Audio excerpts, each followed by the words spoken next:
What's happened is that at 5 a.m. this morning, Islamic militants took over the town of Baidoa, that's in southern Somalia. It is a significant development because that's where the Transitional National Government of Somalia has been holed up for the last 6 months. Now, efforts by the militants to take over that town in the past have been fruitless because they didn't have the numbers they needed to take on the 8,000 AU peacekeepers that are guarding the government.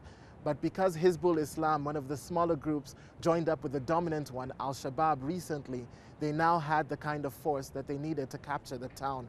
We don't know the number of people that have died yet because security is so bad on the ground. But as soon as we do, we'll update.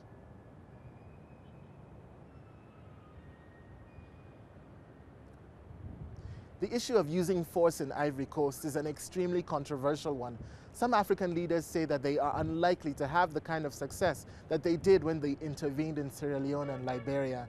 Other African leaders say it's imperative they act now before Gbagbo further shores up his defenses and marshals his forces.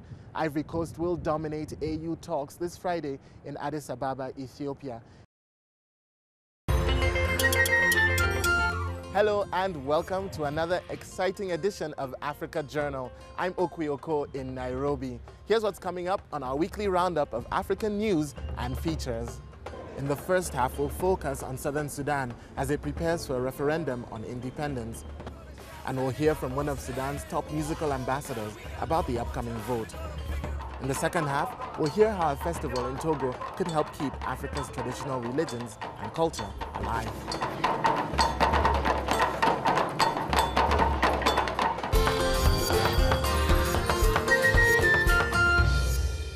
Almost 4 million southern Sudanese, that's roughly half of the South's population, have registered to vote in an independence referendum that analysts say is likely to split Africa's largest country in two. Let's take a look at preparations on the ground.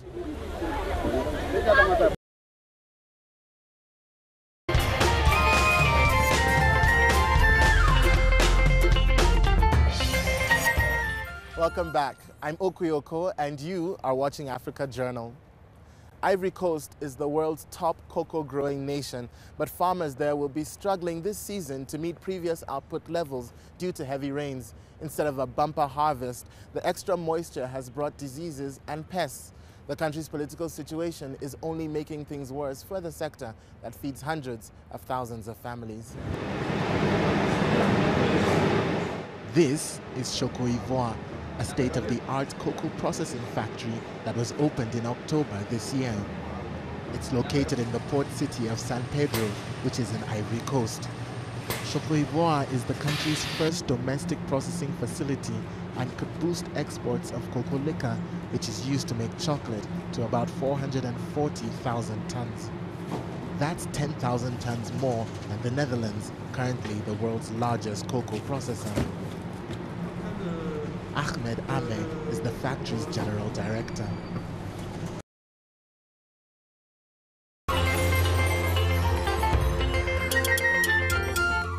Hello and welcome to Africa Journal. It's great to have you with us again. I'm Okwi.Okoh in Nairobi. Before we get started, let's take a quick look at the stories that are coming up today.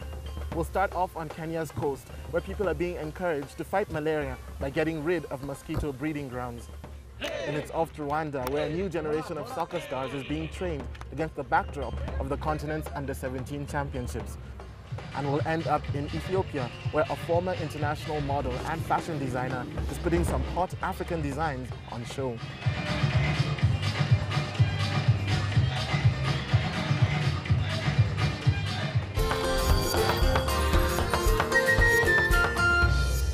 Scientists say Africa has recorded a tremendous drop in malaria-related deaths over the past decade.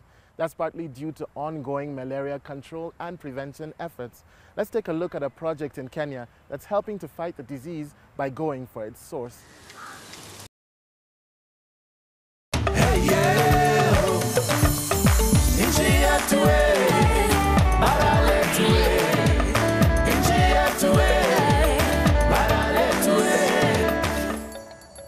Hi and Happy New Year from us here at Africa Journal, a weekly roundup of African news and features coming to you from Nairobi. I'm Okwi.Okoh. Welcome to the show. Up ahead today. how fighting in Congo is stopping people from cultivating its fertile soils and making them go hungry.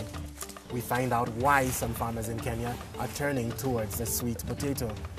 And in the second half, we look forward to this year's World Cup in South Africa with some football-crazy senior citizens near the capital, Johannesburg.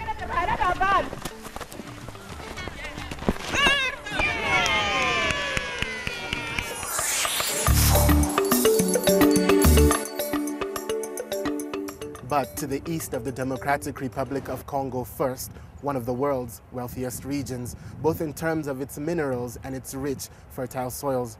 The mineral riches are one reason why there is still fighting here, 6 years after the DRC officially made peace. This war is making it hard for many people to farm and produce food.